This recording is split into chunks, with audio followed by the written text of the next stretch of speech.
Como les decía, entonces vamos a revisar lo que tiene que ver primero con los controladores industriales. Entonces, como ustedes pueden ver aquí en esta lámina, tenemos una infinidad de marcas de controladores industriales. ¿Ya? Hay marcas, estas son marcas bien prestigiosas, marcas reconocidas. Entre eso está Siemens, por ejemplo, que es una marca de PLC que tenemos en nuestro laboratorio. Son PLC que se están usando mucho acá en la zona, en las plantas de Arauco, en las plantas de CMPC, y en otras más ustedes pueden encontrar este equipamiento. ¿Ya? Por ejemplo, en las plantas de Arauco, muchas de las máquinas que se compran son máquinas que vienen de Europa, se compran muchas también en Finlandia, y todas usan este tipo de PLC. ¿Ya? Normalmente vienen con PLC Siemens, que son estos que se ven de color gris acá. Nosotros precisamente tenemos un S7200, ¿no es cierto? Varios PLC de ese tipo, que es este que estoy remarcando acá, y se está postulando ahora un proyecto para adquirir un PLC S7500 como el que se ve por acá. Otra marca muy prestigiosa es la marca Rockwell. Esto es de Allen Bradley, donde ustedes pueden ver aquí dos PLC que se muestran al lado derecho, ya que son PLC norteamericanos. Los Siemens son PLC europeos, ya son PLC alemanes. Y por otro lado tenemos acá los Allen Bradley que vienen del mundo norteamericano, ¿ya? Estos PLC también se ven mucho bueno, en aplicaciones mineras, y en la zona, en plantas más antiguas, se encontraba mucho este PLC Allen Bradley, que, bueno, los que ustedes se van a encontrar normalmente son PLC quizás más antiguos que estos que se muestran acá, pero se está migrando los PLC antiguos a estos PLC más modernos. Otra marca prestigiosa, esto que estoy destacando acá, que son Opto22, que también son controladores norteamericanos. Y aquí hay que hacer una diferencia en que este equipo, más que un PLC, el fabricante lo define como un PAC, ya como un controlador de procesos. ¿Y cuál es la diferencia de esto versus al PLC? Es una de las cosas que vamos a ver a continuación cuando expliquemos con más detalle que lo que es un PLC. Ya hay otra marca, por ejemplo, estos que se ven acá abajo, uno rojo con gris, estos son PLC Mitsubishi, que son japoneses. Ya, yo aquí básicamente puse los PLC con los que me ha tocado trabajar más que nada, pero son PLC, como les digo, de las marcas más reconocidas. Mitsubishi son PLC japoneses. Esto los comercializa acá en la zona Rona. Son PLC súper fiables. Su software de programación es bastante bueno. Eso también se me olvidó mencionar, de que todos estos PLC están asociados a distintos software de programación, ¿ya? Por ejemplo, acá Siemens trabaja con TIA Portal. Allen Bradley tiene software, ¿no es cierto?, específico para cada modelo. Por ejemplo, para los Control Logic o Micro Logic, ya normalmente uno tiene que buscar, ¿no es cierto?, en la información que ellos tienen disponible en la página web, qué software es el que trabaja con el PLC en particular. Ya hay PLC antiguo, por ejemplo, yo trabajé mucho con el PLC 5, que usaba el RC Logic 5.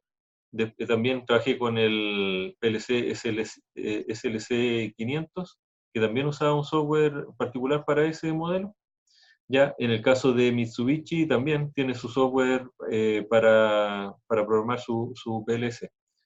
Hay otro PLC que se ve por acá, lo estoy destacando, estoy pasando con el mouse sobre ese, que son Unitronics. Estos PLC son israelitas. También es un PLC que tiene una diferencia frente a los demás, es que este PLC viene incorporado en una pantalla HMI, ya una pantalla de interfaz entre hombre y máquina. Entonces, la ventaja que tiene este frente a los demás es que tiene esta interfaz para poder interactuar, ¿no es cierto?, con el equipo donde está instalado. Ya el operador desde acá puede hacer ajustes, ¿no es cierto? Y además este trae un software que es gratuito, ya que eso también es súper importante. En el caso de acá del PLC Opto22 que yo les mencionaba, también se puede descargar desde internet un software gratuito. También existe una versión profesional que es pagada, pero normalmente para las aplicaciones comunes no es necesario comprar esa licencia.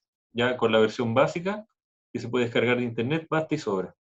En el caso de Allen Bradley, los software son carísimos. En el caso de Siemens también. Normalmente es más caro la compra del software que del equipo. ¿Ya? Ahora, sí se tiene que mencionar que son potentísimos los software que trae Siemens, los software también de Allen Bradley. ¿Ya? Bueno, por acá abajo se ven otros PLC, que es una gama de PLC ABB, ¿ya? Y hay otros equipos más. Si ustedes buscan, por ejemplo, Phoenix Contact, también tiene dos tipos de PLC, que son, uno de ellos que está, viene a cambiar un poco la forma en la que trabaja, ya se puede programar con otros lenguajes distintos a los que normalmente se programan los PLC, que es una cosa que vamos a hablar ahora. Entonces, como les decía, aquí pueden ver algunas marcas, algunos PLC, les mencioné también algo sobre los software, y ahora vamos a pasar a revisar un poco más qué es lo que es un PLC o un controlador industrial en realidad. ¿Ya? Me gusta decirle más controlador industrial porque hay una diferencia ahí entre lo que es un PLC y lo que es un PAC, por ejemplo, ya que es un concepto que algunas personas dicen que son lo mismo, pero en realidad tienen unas pequeñas diferencias. Miren, si partimos desde el punto de vista de la historia, ¿no es cierto?, del desarrollo, del control a través de este tipo de equipos, encontramos, ¿no es cierto?, que, bueno, estos equipos, básicamente su origen ya está por acá por el año 1968, donde General Motors solicita, ¿no es cierto?, que se realicen unas especificaciones para fabricar un equipo que permita hacer control en procesos, ¿ya? Entonces, a partir de esa especificación básica, se genera, ¿no es cierto?, el primer controlador lógico programable, que fue un Modicom 084, ya en 1969. Este es un equipo de esta marca, ¿no es cierto?, Modicom, y que tenía 255 entradas y salidas, ¿ya? ¿Por qué se menciona como entrada y salida? Porque, bueno, aquí estamos mezclando las dos cosas, ¿ya? Elementos de entrada, elementos de salida. Ahora, estos PLC, por ejemplo que es el primer PLC, cuando hablamos de entrada y salida, estamos hablando netamente de entradas y salidas digitales, ¿ya? Digitales, a lo que me refiero es que solamente pueden tomar dos estados, o está conectado o está desconectado, ¿ya? Lo mismo con la salida. Entonces, está orientado para hacer ese tipo de control.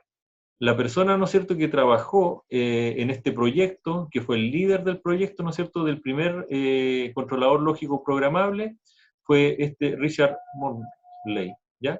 Que está ahí, foto, y se ve también acá, ¿no es cierto?, con su equipo de trabajo, y con el desarrollo de este primer PLC que se ve bastante grande en comparación con lo que tenemos hoy día como PLC, ¿ya? Como ustedes saben, la electrónica cada vez se va reduciendo más, y bueno, este es un equipo, tenemos que entender, bastante antiguo, por eso se ve de este tamaño. Este equipo tenía una memoria de 4 kilobytes, ¿ya? Es una memoria pequeña, pero en general los PLC no tienen memorias muy grandes, ¿ya? Esa es una gran diferencia con los computadores. ¿Ya? Los computadores sí tienen memoria bastante grande porque están hechos para procesar una cantidad grande de datos, ya una cantidad masiva de datos, se podría decir. Respecto al PLC, que es un computador, ¿no es cierto?, de tipo industrial, pero en realidad está orientado más que nada a poder reaccionar en forma rápida, ya poder hacer un control en tiempo real, a diferencia, ¿no es cierto?, del computador. Pero en este caso, los programas que nosotros hacemos, por ejemplo, en Ladder o en otro lenguaje, en realidad son bastante pequeños si lo comparamos con un programa que está cargado en un computador de escritorio, ¿ya? Son bastante más pequeños. Miren, a partir, ¿no es cierto?, de este primer diseño, de este primer PLC Modicom, ¿no es cierto?, aparece unos años después la marca Allen Bradley, que es una de las que mencioné anteriormente, y ellos son los que ponen el nombre a su primer equipo que se usa para el control como PLC, controlador lógico programable, ¿ya? Por lo tanto, Allen Bradley en el fondo le pone ese nombre a su primer producto que está destinado al control de procesos. Entonces, las aplicaciones de este producto, ¿no es cierto? Como les decía, básicamente eran lo que se conoce como señales de tipo discreta. Cuando hablamos de discreta es que puede tomar pocos valores, en este caso solamente dos valores, encendido o apagado, on-off, ¿ya? Eso es lo que hacían los primeros PLC. Y estos PLC estaban orientados, como dijimos que era General Motors, a la fabricación de automóviles, a la industria del plástico y, bueno, cualquier proceso que requiriera control on-off, ¿ya? Hay una diferencia bien grande, bueno, cuando a ustedes les toque trabajar se van a dar cuenta de eso, pero hay plantas, por ejemplo, donde se procesa madera, aserradero, donde la mayoría del control es de este tipo, de un control on-off, simplemente. ¿Ya? Eso no significa que sea simple en realidad, porque también a veces las configuraciones de los equipos son bastante complejas y por lo tanto son muchas señales de entrada y de salida que están controlando estos procesos. Pero hay que hacer la diferencia, ¿no es cierto?, que está ese tipo de señales y en otro tipo de plantas industriales, por ejemplo, petroquímicas, en celulosas, quizás van a tener mucho más el otro tipo de señales, ya que son las señales continuas que le llamamos.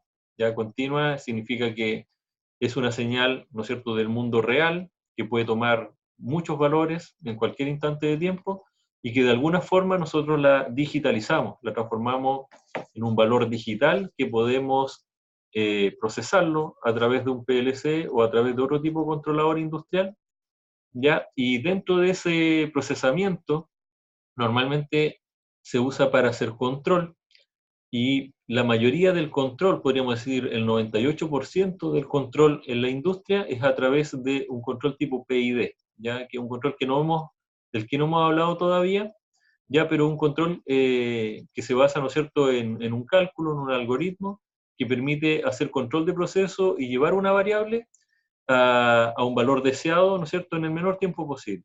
¿Ya? Ahí hay toda una teoría de cómo esto funciona y básicamente esto lo vemos al comienzo de la próxima asignatura que vamos a tener juntos, ya que tiene que ver con proyectos de control automático.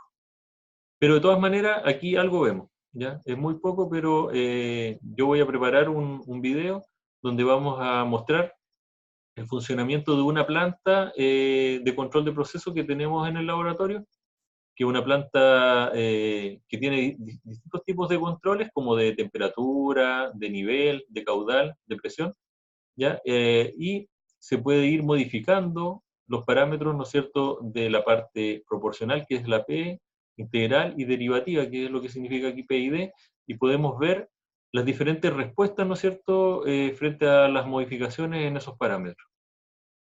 Entonces, como les decía, existe también entradas que son de este tipo en los PLC, que permiten trabajar con estas señales que van cambiando en el tiempo, que pueden tener, por ejemplo, rangos de temperatura, que pueden ir de 0 a 100 grados Celsius, o presiones, no sé, de 0 a 10 bar, a 15 bar, y que pueden tomar cualquier valor en realidad, ¿ya? Otro equipo industrial son estos que aparecen acá, los DCS, y acá en el fondo lo que dice que al incorporar los PLC, estas señales de tipo analógicas, desplazaron en cierta forma a este otro tipo de equipos, ¿no es cierto?, que son los sistemas de control distribuido o DCS. Ustedes también lo van a encontrar en plantas grandes, ya en mineras, en celulosa, en petroquímica, se encuentra que el control es a través de estos equipos, ya de los DCS. Miren, aquí hay una diferencia en la forma en la que se programan los PLC. Como dice acá, los usuarios norteamericanos básicamente trabajan con la programación en diagrama de escalera, ¿ya? Y por otro lado, los usuarios europeos prefieren programar a través de esquemas de funciones lógicas. Entonces ahí un poco pueden darse cuenta por qué el PLC con el que estamos trabajando, el Celio, nos permite programar en estos dos lenguajes. ¿Ya? Ustedes pueden elegir, ¿no es cierto?, al ingresar a un proyecto nuevo, si van a trabajar con diagrama de escalera o van a trabajar con funciones lógicas. Bueno, dentro de las funciones lógicas, como ustedes lo han visto hasta el momento, está también el grapset, ¿ya? Que es una forma de programar, pero fíjense que el grapset se va mezclando junto con las funciones lógicas que serían las compuertas, ¿ya? Se va mezclando. Hoy en día tenemos PLC que se pueden programar, ¿no es cierto? Y bueno, y desde siempre ha estado esto, en otros lenguajes que son de nivel más alto, que esto hace que personas, por ejemplo, del mundo de la informática o también muchos electrónicos, programen los PLC a través de este lenguaje, por ejemplo, de un lenguaje pseudo C. ¿Ya? Existe el lenguaje C, pero este es un lenguaje C un poco modificado que lo incorpora en cada uno de los PLC a través de un bloque. Es un bloque que se pone dentro de la lógica y ustedes ese bloque pueden ingresar y hacer una pequeña programación. ¿Ya? Y hay otros lenguajes, como les decía, en los PLC que está incorporando Phoenix Contact, permite incluso cargar programas que son hechos en un lenguaje que se llama MATLAB, que es un lenguaje básicamente matemático y que está hecho para hacer simulaciones, ¿ya? Y permite hacer eso. Ahora sí, ese PLC tiene una pequeña diferencia con esto, porque estos PLC de los que estamos hablando acá están basados en microcontroladores. Existe un microcontrolador, y algo muy parecido al computador de escritorio, ¿no es cierto?, al procesador que tiene el computador, pero es un procesador pequeñito que está orientado a control, ya por lo tanto no tiene grandes memorias, no tiene capacidad de almacenamiento, pero por otro lado sí puede, ¿no es cierto?, nos permite poder acceder a bits de ese controlador. Ya esos bits serían esta entrada y salida, dice acá, ¿no es cierto?, on-off. Entonces nosotros podemos saber una entrada en particular en qué estado está, si está en estado encendido o en estado apagado. Algo que es muy difícil de hacer en un computador de escritorio. Ya tendríamos que tener una tarjeta especial para poder hacer eso, de saber en qué estado está un bit solamente. En el PLC, como lo hemos visto hasta ahora, y con la programación que se ha hecho, nosotros recurrimos mucho a memorias internas. Y esas memorias internas las manejamos a nivel de bit. O sea, podemos decir si ese bit se puso en 1, si ese bit se puso en 0. ¿Ya? Entonces, esa es una de las diferencias que podemos ver entre el microcontrolador y el computador. Entonces, como les decía, este PLC, que es Phoenix Contact, es un tipo de PLC que se llama un soft PLC. Y cuando hablamos de soft PLC es que internamente es un computador en realidad. Ya tiene algún procesador Intel, ¿no es cierto? Un i5 o un i3, y ese computador se comporta como si fuese un controlador de este tipo, ya para controlar un proceso. Hay varias marcas ya que tienen ese tipo de controladores o PLC, como le queramos llamar, que son basados en computadores. Yo hace años atrás me tocó reparar algunos que estaban basados en computadores antiguos, en procesadores 486 o 386, ¿ya? Y en el fondo es una especie de gabinete de computador, pero con un formato más industrial. Internamente tiene una placa madre un poco especial porque trae unas tarjetas que permiten adquirir señales digitales, ¿no es cierto?, o analógicas, y se hace trae un programa especial, ¿no es cierto?, donde se programa en ladder o en otro lenguaje. Ya en este caso, como les decía, en C, MATLAB, ya en distintos tipos de lenguajes, pero son computadores muy parecidos a los de escritorio en realidad que están haciendo estas funciones de control. ¿Ya? Pasando, continuando, ¿no es cierto? Tenemos, ¿no es cierto?, que cuando trabajamos con estas señales, como les decía, por ejemplo, en el caso de señales discretas, trabajamos a nivel de bit, y la configuración que tiene un PLC es como esta que se muestra en el lado derecho, donde tenemos un módulo que es de entrada, ¿no es cierto? Tenemos después una aislación óptica, normalmente, está aislada la parte de entrada de la CPU, y después también esta CPU está aislada de la salida. Esto básicamente es para que no existan interferencias, ¿no es cierto?, o algún tipo de ruido que pudiera afectar el funcionamiento de esta CPU. La CPU es la unidad central de proceso. Antiguamente se le decía a la torre, ¿no es cierto?, el computador CPU. Pero aquí lo que estamos hablando es de una CPU interna, ya es en el chip interno que está haciendo el control. Esa es la CPU. Entonces, desde el mundo exterior, nosotros llegamos a este módulo de entrada, existe una aislación, ¿no es cierto?, como les decía, eléctrica, por lo tanto, a través de luz, ¿no es cierto?, a través de LED y fototransistores, podemos acceder, ¿no es cierto?, con esa información a la CPU la va a procesar y finalmente va a ser de la misma forma, va a transmitir a través de estos fototransistores, ¿no es cierto?, y LED, va a transmitir esa información a este módulo de salida y eso va a conectarse nuevamente al mundo real.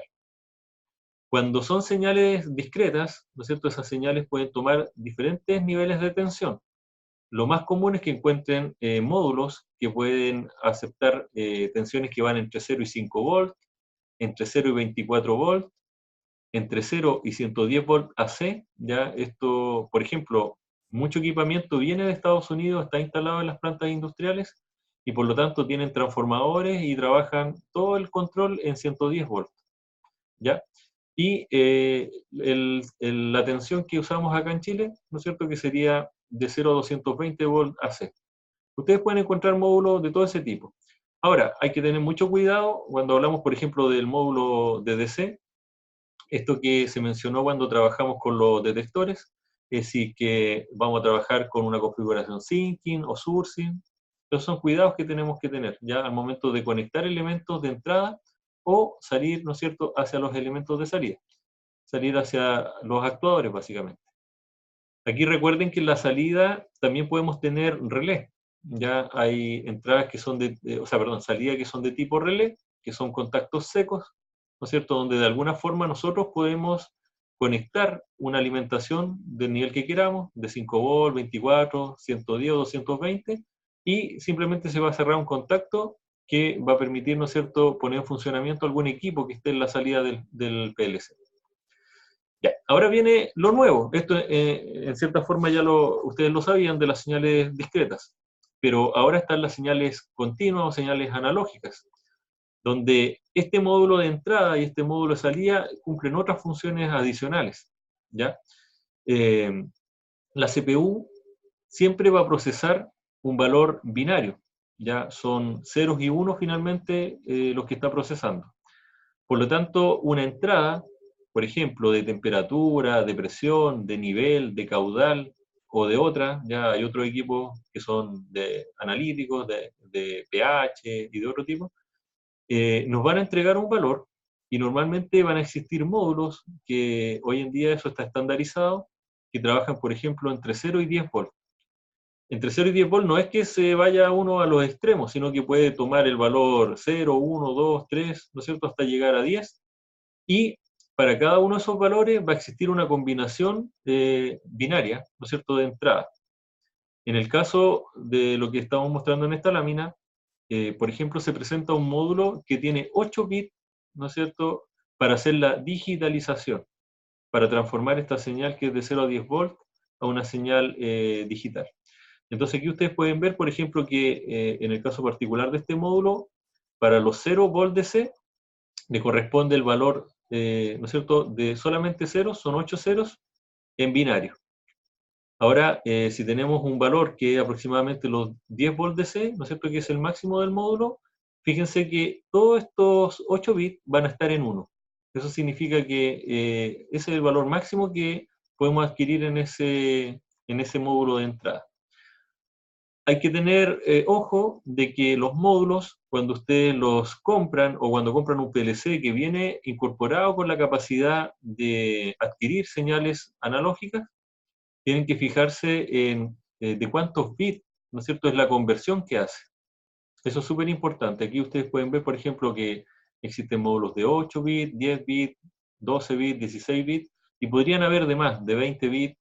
Ahora, claro, si cada vez que nos desplazamos, ¿no es cierto?, aquí en el sentido de más bits, son módulos que son más complejos, más caros, ¿ya? Pero también nos permiten hacer cosas, se podría decir, con mayor exactitud que si fuese de 8 bits. Entonces, aquí nosotros podemos ver en esta lámina, ¿no es cierto?, cómo funciona, ¿no es cierto?, este módulo de entrada de 8 bits. Miren, cuando nosotros tenemos un módulo de entrada de 8 bits, desde el punto de vista binario, estos 8 bits, si nosotros hacemos todas las combinaciones desde cuando están los 8 bits en 0 hasta llegar a estas combinaciones que son los 8 bits en 1, ¿no es cierto? Pasamos por varias combinaciones. ¿Cuántas combinaciones podemos tener? Bueno, se calcula de esta forma, como 2 elevado a la cantidad de bits. ¿Ya? Es la base, ¿no es cierto? Que es base 2, la información binaria, y elevado a la cantidad de bits del módulo. En este caso son 8. Fíjense que 2 elevado a 8 son 256. Pero hay que tener en cuenta algo, que cuando nosotros trabajamos con computadores o trabajamos con, en este caso con los PLC, hay un tema de definición, ¿no es cierto?, que dice que el 0 en los computadores es un valor positivo, a diferencia de lo que pasa, ¿no es cierto?, en los números reales, donde el 0 no es positivo ni tampoco es negativo. En los computadores, como se trabaja solamente con unos y ceros, no hay forma de tener un tercer estado, por lo tanto solamente puedo tener dos. Y este bit que estoy pasando aquí con el mouse, que es el que está más a la izquierda, cuando se trabaja con valores binarios con signo, ese bit se considera el bit de signo. O sea, que si está en 0, yo voy a considerar que es positivo, si está en 1 es negativo. En este caso, de este ejemplo particular que estoy mostrando acá, no estamos trabajando con signos, ¿ya? Solamente estamos trabajando con números positivos. Y el 0 se considera un número positivo. Por lo tanto, si nosotros tenemos 8 bits, en realidad los valores a los que podemos llegar va a ser de 0 a 255. ¿Ya? Uno menos que lo que aparece aquí al hacer la conversión. Por lo tanto, siempre cuando se hace la conversión para saber cuántos niveles yo puedo tener con 8 bits, es 12 elevado a 8 menos 1. O sea, tengo de 0 a 255 niveles. Esto es súper importante porque esto nos dice en el fondo que una señal analógica yo la puedo dividir en 255 valores. Y eso es la resolución del módulo. O sea, el módulo no va a poder detectar una modificación de voltaje menor a 10 partido por 255. ¿Ya? Esto lo vamos a explicar con más detalle a continuación. Otra cosa importante es que en el caso particular del PLC Celio, que estamos usando en el laboratorio, este PLC tiene una cantidad de entradas analógicas, ya que viene incorporada en este modelo, y son desde la letra IB hasta la IG. Perdón, hasta la IG. Fíjense que estas entradas pueden cumplir dos propósitos. Pueden ser entradas digitales o también las puedo usar como entradas analógicas. Cuando son entradas digitales, como dice en esta parte, que quizás no se alcanza a notar bien, pero puede aceptar señales hasta 24 volts. Y cuando son analógicas, nosotros en realidad trabajamos con señales de 0 a 10 volts. ¿Ya? Entonces, compartimos, ¿no es cierto?, a las señales digitales, estas señales que están desde la IB hasta la IG, que son 6 entradas, que son de tipo analógica de 8 bits, ¿ya? Precisamente como lo mostramos acá. Fíjense que en esta tabla que está en la mano derecha, hay un tipo de numeración, ¿ya?, que es la hexadecimal. Quizá alguna vez la han escuchado, pero fíjense que más que nada lo pongo acá para que se entienda cómo funciona esto. Es que ese tipo de numeración agrupa 4 bits, ¿ya? Y esos 4 bits van a tener un valor que se asocia a esos 4 bits. Fíjense que cuando están los 4 bits en 0, tenemos 0 en hexadecimal, ¿ya? Esto se mantiene igual como los números decimales, ¿no es cierto? Cuando tenemos 001, 0010, 0011, ¿ya? Y ahí vamos aumentando con los valores. Por ejemplo, el 0100 sería el 4, el 0101 el 5, y así consecutivamente. Pero fíjense que cuando llegamos al número 9, tenemos 1001, tenemos 9, y nosotros todavía podemos hacer más combinaciones con 4 bits.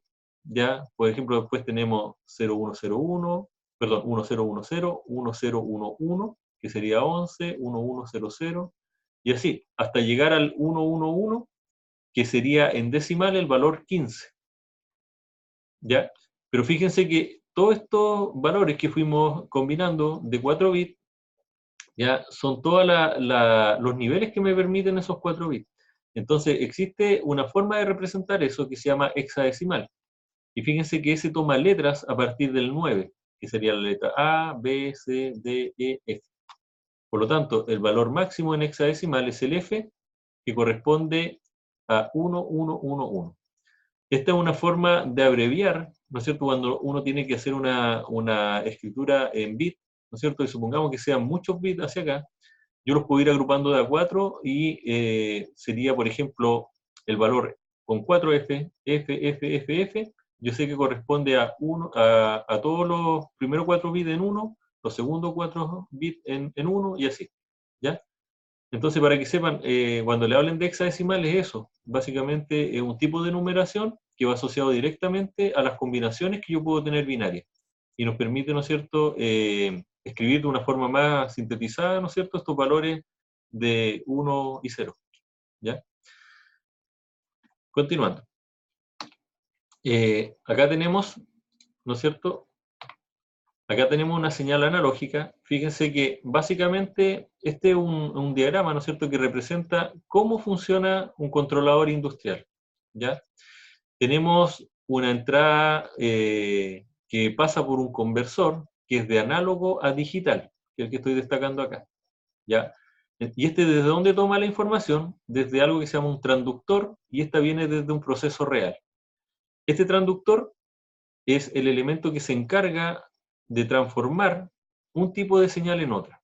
Por ejemplo, podría ser una señal de temperatura que yo la voy a transformar en una variación de resistencia que finalmente me va a permitir saber de alguna forma cuál es la temperatura que está en este proceso real.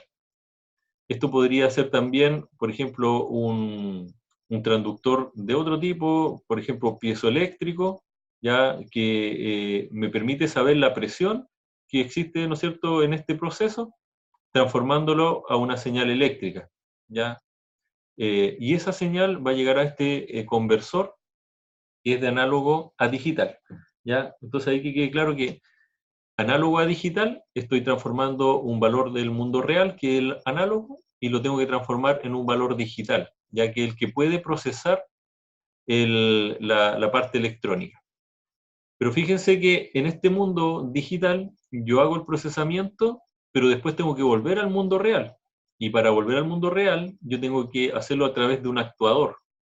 Y este actuador va a ser comandado por una señal que ahora tiene que ser convertida desde de estos valores digitales a un valor analógico, ¿ya? Entonces, aquí tenemos el conversor de digital a análogo. Y ahí se produce, ¿no es cierto?, el lazo cerrado de control. Esto en el lado derecho lo hice, ¿no es cierto?, con el dibujo anterior, donde aparece la CPU, la entrada y la salida, y tenemos sensor de presión diferencial, sensor de presión, y acá otro sensor que es de temperatura, que están ingresando a estas entradas, se procesa, y finalmente tenemos actuadores como un variador de frecuencia, una servoválvula o una válvula proporcional, ya que es la que aparecen acá. Esto es lo típico que ustedes van a encontrar en la industria, ya el control finalmente llega a esto. Cada vez más gana espacio esto del control eléctrico a través de motores, ¿ya? Pueden ser servomotores o motores de otro tipo, que están comandados por un driver, ¿ya? Que en este caso, bueno, yo puse aquí un variador de frecuencia. Pero finalmente, eso es lo que está comandando, ¿no es cierto?, el elemento final de control, que es el que produce cambios en el mundo real. Entonces, ese es el esquema. Conversor análogo digital, procesamiento digital, conversor digital análogo. Cuando nosotros hablamos de señales analógicas, ya tenemos que tener claro de que estas señales pueden tomar cualquier valor. Infinitos valores en cuanto a amplitud, ¿no es cierto?, de aquí en sentido vertical, ya, fíjense esto como toma distintos niveles, ¿no es cierto?, entre A y menos A, en el tiempo, ya, el tiempo lo tendríamos aquí en el eje de las X, y en el eje de las Y tendríamos, ¿no es cierto?, la amplitud. Cuando hablamos de cualquier valor, es cualquier valor, ya puede tomar 2, 2,0001, 2,0002 y así. Sí, déjame un segundo.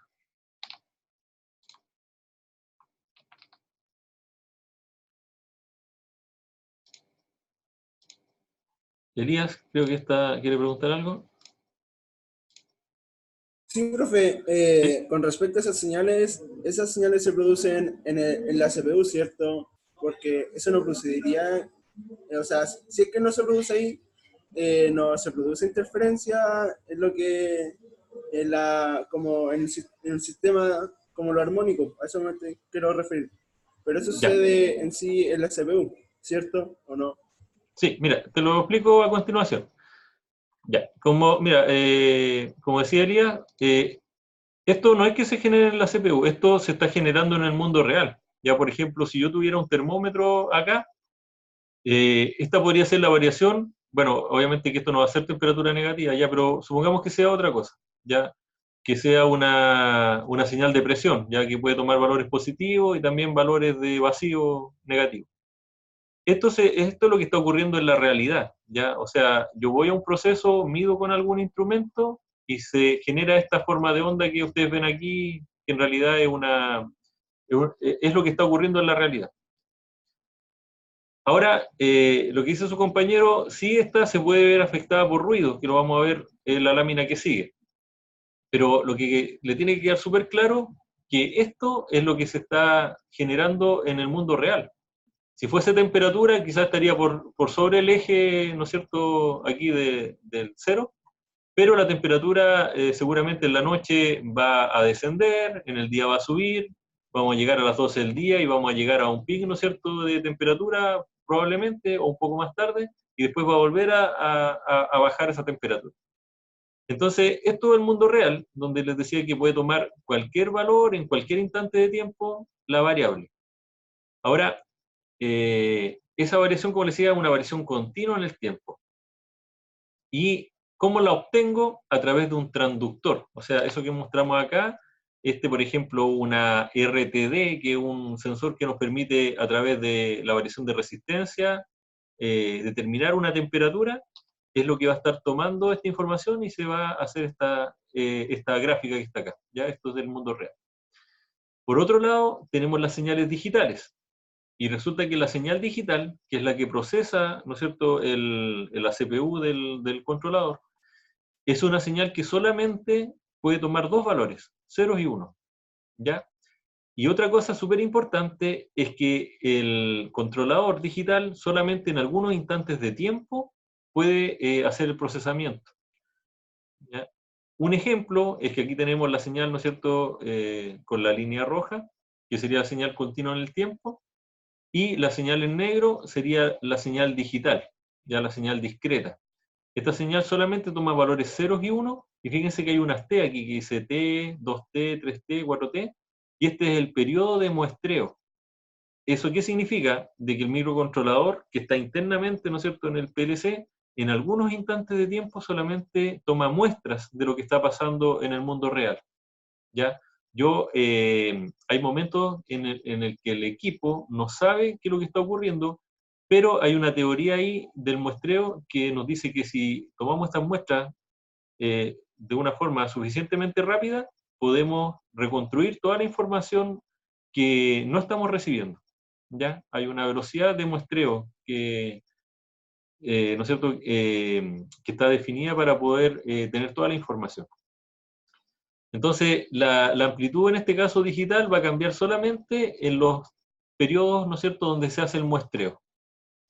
Ahora, lo que decía su compañero, espero interpretar su pregunta, pero básicamente estas señales analógicas que vienen del mundo real, a estas señales en realidad no son tan perfectas como las que veíamos anteriormente, sino que hay ruido que se une a esta señal y ese ruido no hay cómo sacarlo, porque yo no tengo cómo diferenciar lo que es la señal real, ¿no es cierto?, versus la señal de ruido.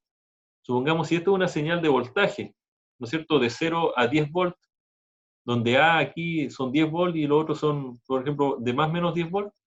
Fíjense que ese ruido está pegado a esta señal, no hay cómo diferenciar, yo no sé qué es lo que es señal y qué es lo que es ruido, porque puede ser que también sea un proceso que se comporta de esta forma, ¿ya? O puede ser ruido que hace que se deforme esa señal. Entonces eso no lo sé. Lo importante acá es de que prácticamente es muy difícil sacar, ¿no es cierto?, el ruido de lo que es señal. Por otro lado, tenemos las señales digitales, donde el ruido se manifiesta de esta forma. Fíjense que ya no está tan perfecta como antes, pero de todas maneras es fácil distinguir cuando está en 1 o cuando está en 0. ¿Ya?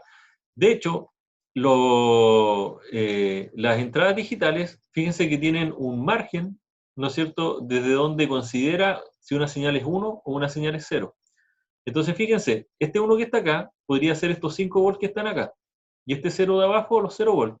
Y fíjense que está un poco deformada la señal, pero yo puedo considerar que ya pasando los 3,5 volts lo considere como 1, y hacia abajo, cuando estaba por debajo de 1,5 lo considere como 0.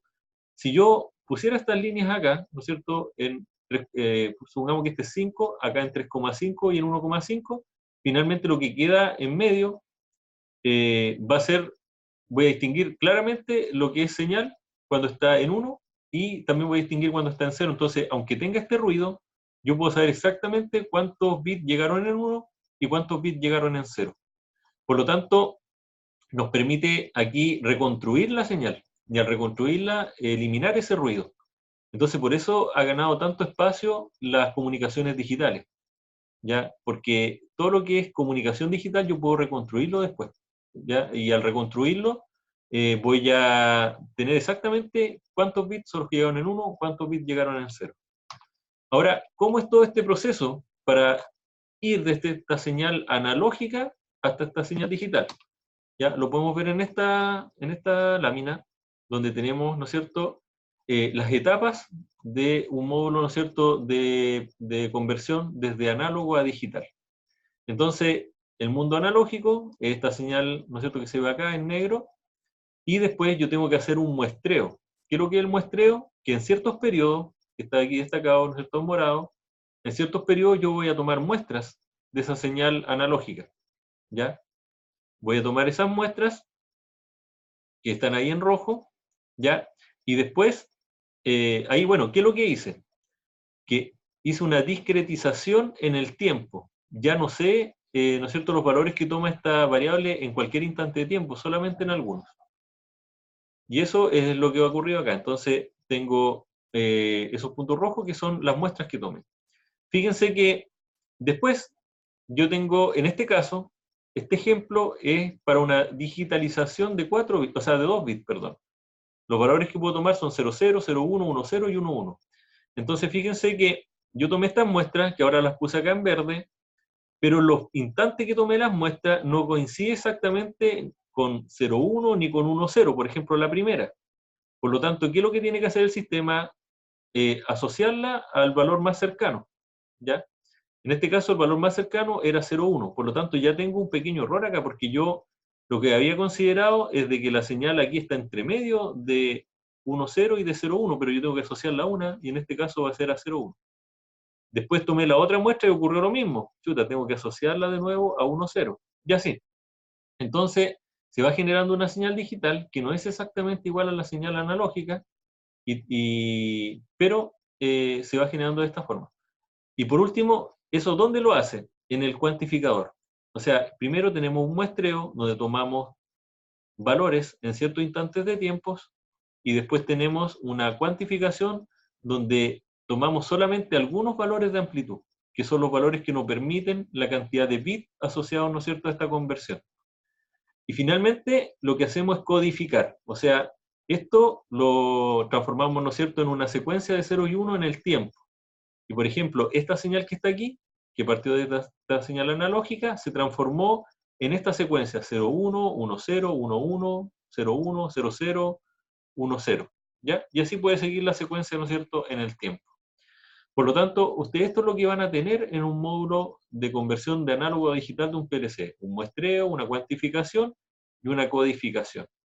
Para eliminar el ruido, ¿no es cierto?, en este caso también se usan algunos filtros. Ya existe un filtro, por ejemplo, que nos permite, supongamos que la señal de ruido tiene una frecuencia mucho más alta que la señal, ¿no es cierto?, que estamos adquiriendo desde terreno, podemos poner un filtro pasabajos y por lo tanto va a pasar solamente la información más lenta, ¿ya?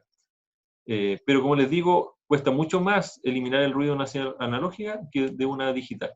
Entonces, si nosotros hacemos toda esta conversión y después, por ejemplo, transmitimos esta secuencia 0 y 1, yo les garantizo que va a ser mucho más fácil estos unos y ceros que se deformaron un poquito, ¿no es cierto?, reconstruirlo después en el destino. Finalmente, tenemos aquí dos casos extremos. ¿Ya? Lo que está en naranjo, en esta gráfica, es una conversión de analógico a digital de 3 bits. Y lo que está en negro, que dice aquí 16 bits, es la misma conversión, pero con un módulo de 16 bits. Si se fijan, la conversión con el módulo de 16 bits es prácticamente igual a la señal continua. O sea, muy parecida. Los pasos, ¿no es cierto?, entre un voltaje y el otro para determinar, ¿no es cierto?, la forma que tiene esa señal son mucho más pequeños. Porque como les expliqué yo, por ejemplo, este es un módulo de 0 a 10 volts. Si yo el módulo de 0 a 10 volts lo divido por 2 elevado a 3 menos 1, voy a tener estos niveles que están acá. 1, 2, 3, 4, 5, 6, 7, 8. 8 niveles. Versus si yo divido los 10 volts en 2 elevado a 16, que es 1024, ya donde voy a tener valores de 0,1, valores muy pequeños. Por lo tanto, la digitalización, ¿no es cierto?, un módulo de 16 bits es mucho más real a lo que está ocurriendo, ¿no es cierto?, con la señal analógica. Ahora también hay un tema con el tiempo. Ya aquí no se determina exactamente cada cuánto tiempo estoy tomando las muestras, ¿ya? Pero eso es lo que ocurre, ¿ya? Entonces, lo que tiene que quedarles claro es que cuando ustedes tienen un módulo, que es como el caso que está acá, de más bits, por ejemplo, aquí tienen para 4 bits, 3 bits y 2 bits, cuando el módulo tenga más cantidad de bits, significa que la señal que va a procesar va a ser más parecida a la señal real, ¿ya? ¿Se fijan? Acá, por ejemplo, el de 2 bits, son pocos pasos los que yo tengo. ¿Ya? Hay varios ejemplos que se pueden hacer con esto. Por ejemplo, acá dice que una señal de 3 bits, ¿no es cierto?, nos permite 8 niveles. Por lo tanto, si yo divido los 10 volts en los 8 niveles, voy a tener una resolución de 1.25 volts. O sea, eso es lo mínimo que puedo distinguir. Si hay una variación menor a 1,25, yo no la voy a... No, el módulo jamás se va a dar cuenta de que hubo una variación en la amplitud. Ahora, si trabajamos en 4 bits, claro, ese valor va a ser mucho más pequeño, por lo tanto, sí va a distinguir, por ejemplo, aquí dice para 16 bits, las variaciones que va a distinguir son de 153 microvolts, ¿ya? Entonces, muy pequeño. Entonces, por último aquí tenemos las ventajas desde el punto de vista digital. Las ventajas son la inmunidad del ruido, facilidad en el diseño, ya es más fácil hacer diseños digitales, flexibilidad, es más fácil modificar lo que es digital, funcionalidad, dice, se pueden hacer operaciones que no están disponibles en el mundo analógico, ¿ya? Se puede hacer programación. HDL es un tipo de controladores, ya que no usan microcontrolador, sino que son a través de compuertas lógicas solamente. Nos permite también procesar a mayor velocidad, ¿no es cierto?, cuando son digitales. Los precios son bastante menores de los equipos digitales versus los equipos analógicos. Y constantemente existen avances tecnológicos. Y desde el punto de vista de las señales analógicas, lo que hay que reconocer es que siempre va a estar la señal analógica, por lo tanto tenemos que procesar esa señal, porque así funciona el mundo real, ¿ya? Y bueno, y acá dice que es necesario filtrar, ¿no es cierto?, amplificar la señal analógica para un uso en un procesamiento digital. O sea, la señal tengo que convertirla, filtrarla, amplificarla, y esto es algo que siempre va a estar, ¿ya? Y que cuando yo quiero trabajar en el mundo digital tengo que pasar por estas etapas primero.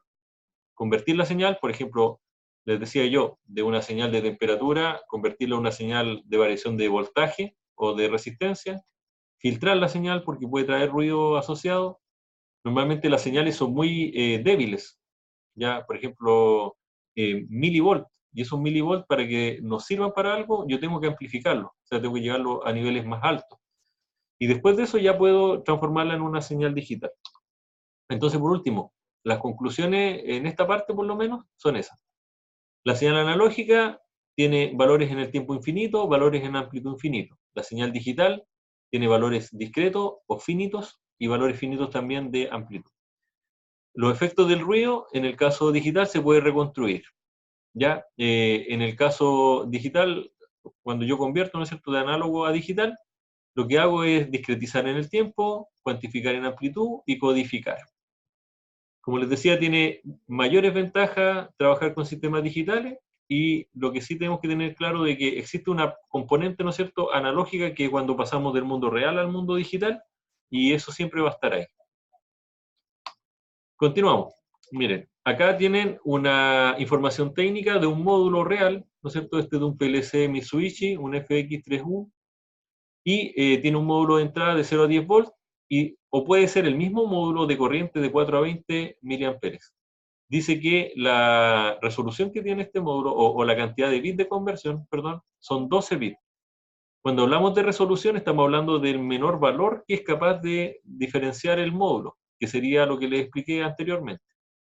Miren, si nosotros trabajamos con 12 bits, significa que 12 elevado a 12 son 1048, o sea, 4000, disculpen, creo que es 4000, no acuerdo exactamente el valor, no lo voy a calcular ahora, pero es 4094, claro, es 4094.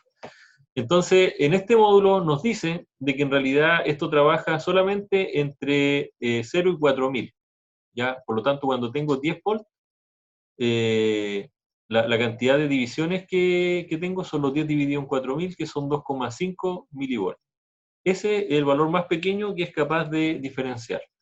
Como les decía, este módulo permite entrar con dos tipos de señales, con la señal de voltaje, que es de 0 a 10 volts, o la señal de corriente, que es de 4 a 20 miliamperes. Esa otra señal que está estandarizada y es más inmune al ruido. Nosotros con señal de 4 a 20 miliamperes podemos llegar a distancias más lejanas sin que se meta ruido en la señal. Entonces, cuando hablamos de señal en corriente, dice que tiene una resolución de 4 4 microamperes, ¿ya? Que son 16 miliamperes dividido en 4000. Fíjense que aquí muestra cómo es la entrada, y fíjense que tiene las borneras, son 3 puntos. Hay un punto común, hay un punto que es la entrada de corriente y otro que es la entrada de voltaje. ¿Ya? Eso es lo que ustedes pueden ver acá.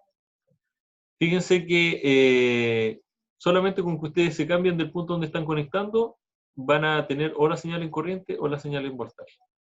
Ya, aquí muestra una gráfica también de cómo se digitaliza, ¿no es cierto? Tenemos de 0 a 4000, a 4000 cuentas digitales, y corresponde de 0 a 10 volts.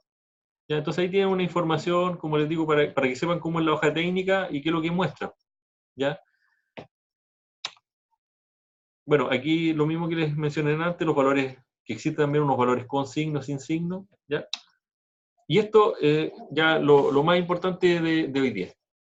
Lo más importante es que este es en el PLC serio, y resulta de que este PLC tiene una entrada de 8 bits, como les dije, la que trae por defecto.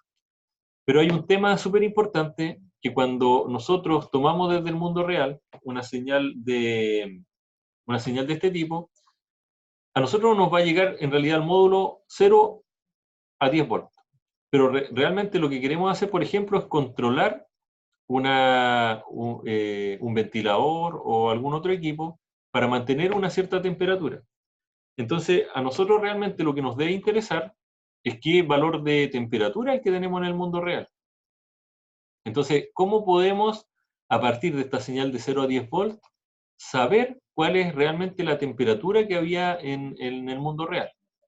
Entonces, yo puse un ejemplo acá, donde estamos adquiriendo esta señal de 0 a 10 volts, que se va a transformar internamente en el PLC en una señal que va de 0 a 255.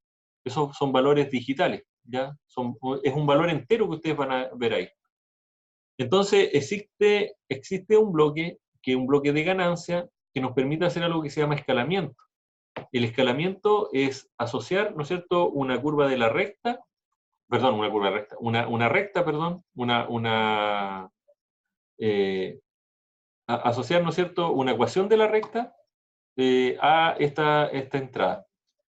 Entonces, ¿esto cómo se hace? No sé si se acuerdan ustedes, pero la ecuación de la recta, básicamente nosotros necesitamos saber la pendiente, ya que se calcula conociendo 2 puntos en el eje Y y 2 puntos en el eje X. Entonces, en este ejemplo, yo puse que la temperatura iba a variar entre 20 y 120 grados. Entonces, esto sería el 120 grados, sería el I2, y el 20 sería el I1. Entonces, aquí en la ecuación de la recta se hace de esta forma, donde tengo I2 menos I1, sería los 120 menos 20. Y por el otro lado, ¿no es cierto? Nosotros lo que tenemos como entrada a este módulo son valores que van a ir entre 0 y 255. Y eso sería el eje de las X. Entonces, fíjense que acá abajo ponemos el X2, que sería 255, que está asociado a los 120, menos el X1, que sería 0, que está asociado a los 20. Hacemos la resta y nos da ese valor, 100 y 255. Y estos valores ingresan directamente en este módulo, ¿no es cierto?, gain, que se llama de ganancia.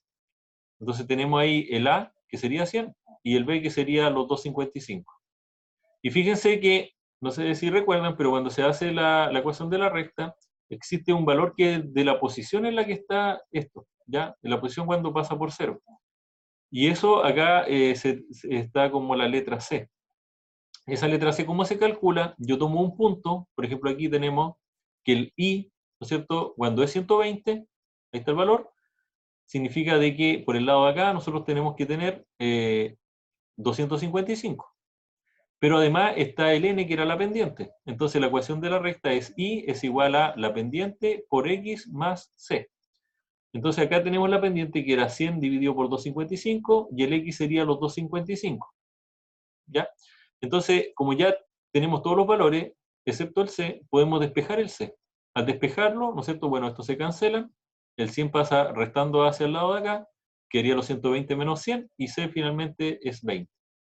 Esos datos se ingresan simplemente acá, en el módulo de ganancia, y fíjense que con eso podemos determinar, ¿no es cierto?, como les decía, la temperatura a la que va a estar, la temperatura que está midiendo el sensor de entrada. Siempre es bueno que en el programa nosotros trabajemos con valores reales.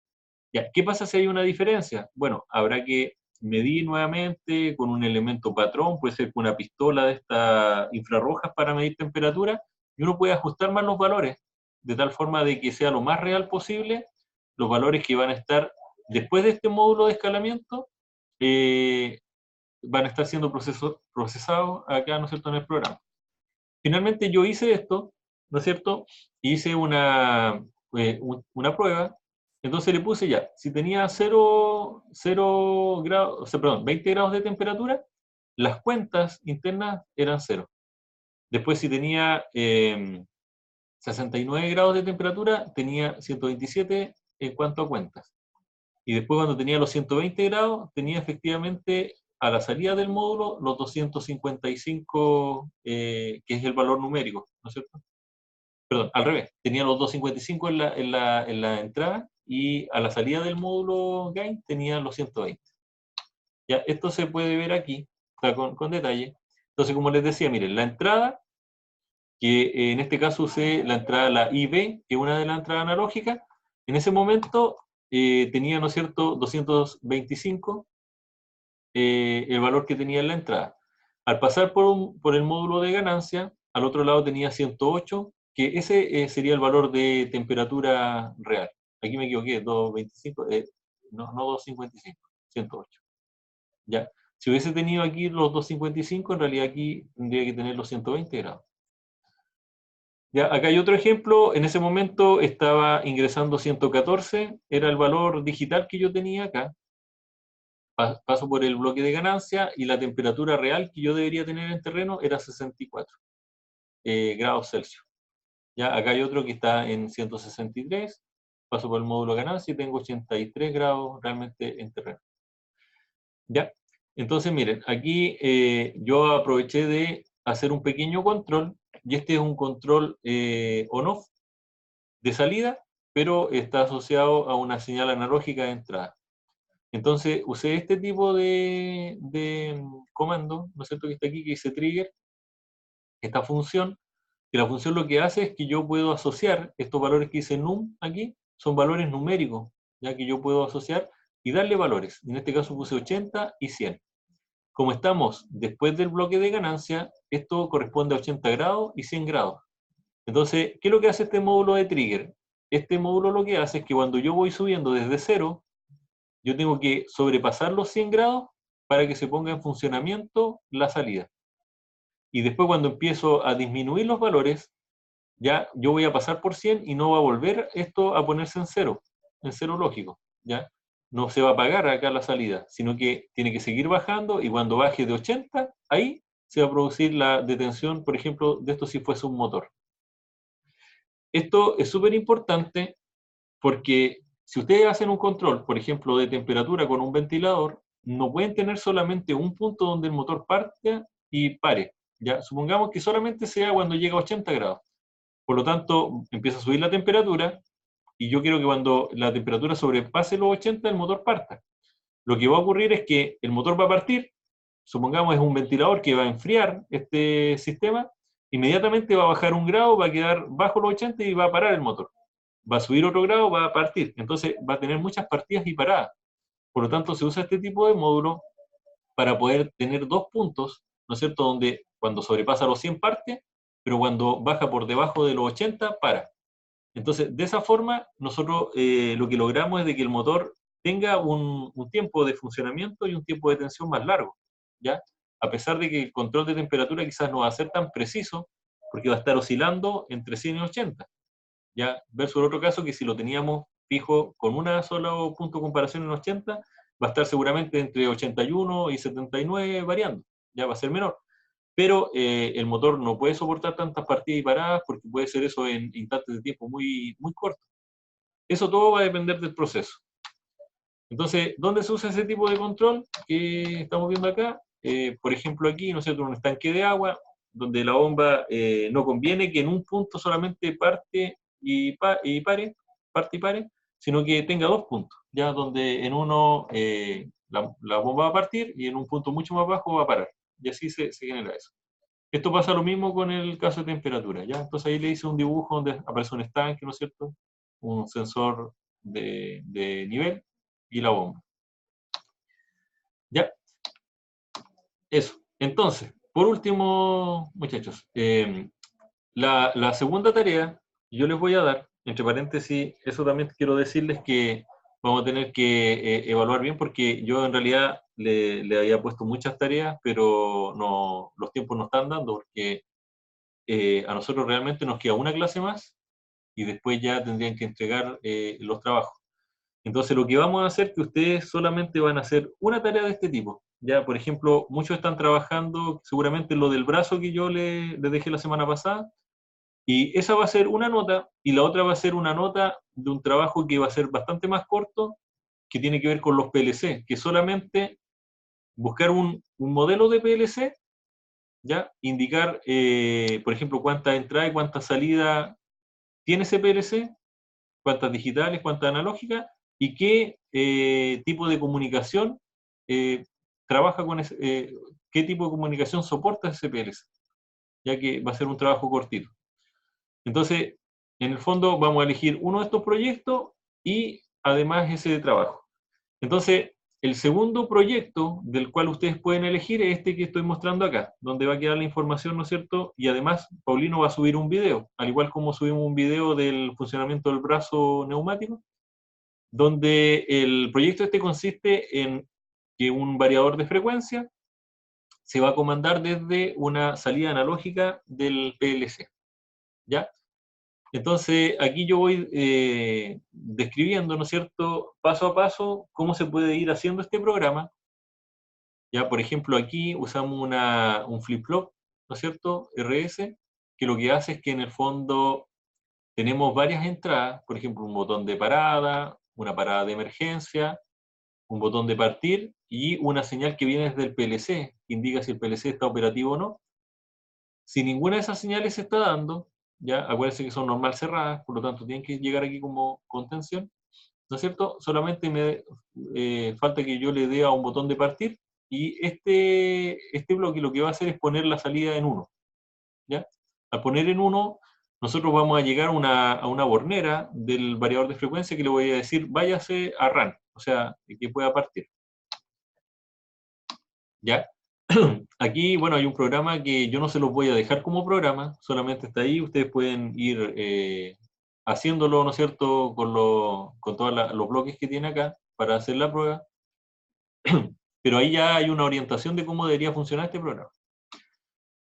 Aquí hay una explicación más detallada, ¿no es cierto? Y lo que hace este programa en realidad es que tiene 3 botones, que pueden ser de estos Z que tiene en el frente del PLC, perdón, o pueden ser botoneras que ustedes conecten desde el exterior, pero cuando ustedes seleccionan cualquiera de estas, se va a ir a una velocidad fija, ¿ya? Las velocidades fijas están acá, una dice 350, 700 y 1024.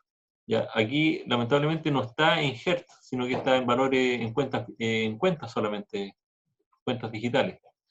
Pero la idea es que en el fondo el motor a través del variador puede ir a 3 velocidades, ¿ya? Pero cada vez que vaya a una de esas velocidades, no se vaya con la rampa que tiene el variador internamente, sino que esta lógica que está acá, lo que hace es que vaya lentamente subiendo. Por ejemplo, si yo quiero ir de 0 a 5 volts como salida, que está saliendo por acá por la QB, que es una salida analógica de un módulo que se le pone adicionalmente al PLC, esto vaya lentamente subiendo el valor, ¿no es cierto? Por ejemplo, quiero ir a 5 volts, va a ir 0, va a ir 1, 2, 3, 4, 5. Y ahí vamos a llegar a la velocidad. Va a ir con una rampa. Ya, esto voy a subir un video, como les digo, para explicarlo con más detalle. Ya, entonces aquí voy mostrando paso por paso cómo lo hice yo en esa oportunidad. Entonces ustedes estarían encargados de recrear esto para poder hacer las pruebas. Ya, y finalmente, bueno, aquí hay un tema de configuración. Este es el módulo que se usa de salida analógica, ya lo puse acá, es el SR3XT43BD, que es un módulo que tiene entradas analógicas y salida analógica. La entrada analógica, si acabo de darme cuenta que este dibujo, o sea, esta imagen no estaba bien, pero lo importante es la información técnica que está acá. Entonces, tiene 2 entradas analógicas y 2 salidas analógicas. Las entradas son de 10 bits y la salida también de 10 bits y soporta entradas de 0 a 10 volts, de 0 a 20 miliamperes o de PT100, ¿ya? De 3 hilos.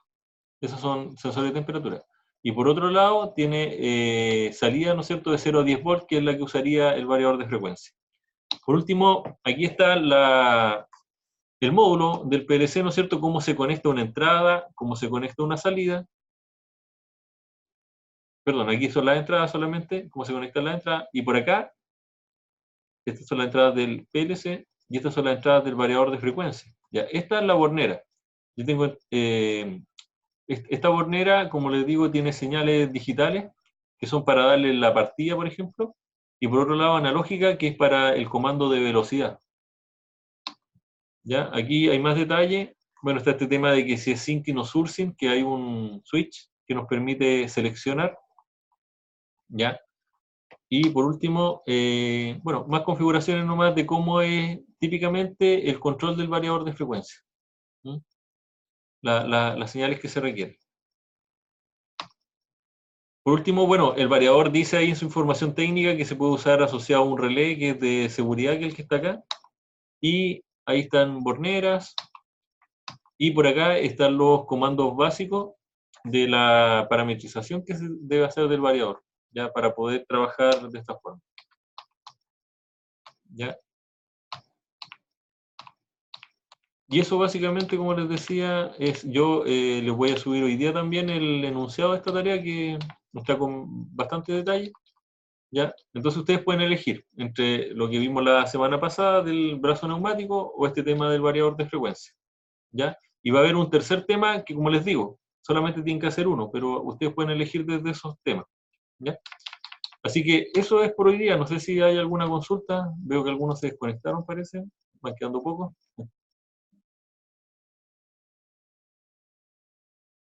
¿Alguna consulta, muchachos?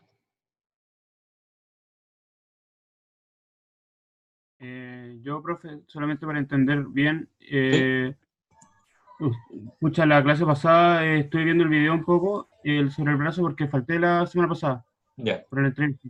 Pero al final de cuentas son 2 actividades, ¿verdad? Elegimos entre esta y la otra y una actividad de disertación, la que se va a hacer después presencial, ¿verdad? Claro, O sea, claro. Ah, ya, ok, vale. Eso era. Sí, como les decía, la actividad del... Porque esto queremos más claro en realidad. Un poco más claro. claro, solamente eligen una de estas, ¿no es cierto? Estos proyectos que yo le puse, que van a ser 3, va a ser el del comandar el variador de frecuencia desde el PLC, comandar el brazo neumático desde el PLC, y el tercero es un proceso que yo les voy a subir una PPT, que también tengo los videos porque es un proceso real de donde yo trabajaba, es solamente un sistema de alimentación de tablero, que en el fondo hay que hacer el programa y de alguna forma simularlo, bueno, en el software, ¿no? ¿Ya? Después, claro, si esto, cuando sea la fase 2, es hacer una pequeña conexión, ¿no es cierto?, de algunos elementos como botoneras, selectores, y para hacer la prueba nomás. Pero es la idea es que ustedes también se vean enfrentados a tener que conectar algunas cosas, ¿ya? Eso básicamente. Y por otro, es una tarea que les decía yo que es corta, que es seleccionar uno de los PLC que puse al principio, ya un Siemens, un alambrable, un modelo en particular, y solamente decir cuántas entradas y salidas tiene, desde el punto de vista digital o analógico. Lo otro que quería pedirle era que averiguaran qué software es el que se usa para programarlo, y por último, qué capacidad de comunicación tiene ese PLC. ¿Ya?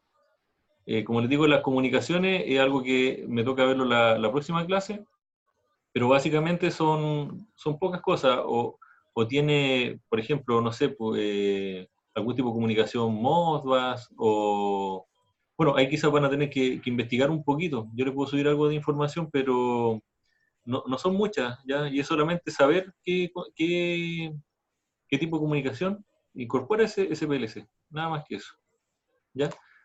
Así que eso nomás, pues no sé si hay otra consulta. Ya. Como no hay más consultas, lo dejamos hasta acá. Ahí, bueno, cualquier cosa, tienen el correo, me envían, yo, bueno, los fines de semana está difícil que lo conteste, pero en la semana sí contesto todo, ¿ya? Así que eso nomás, muchachos, que estén bien. Nos vemos. Gracias, profe, igual que usted. Sí. Salud.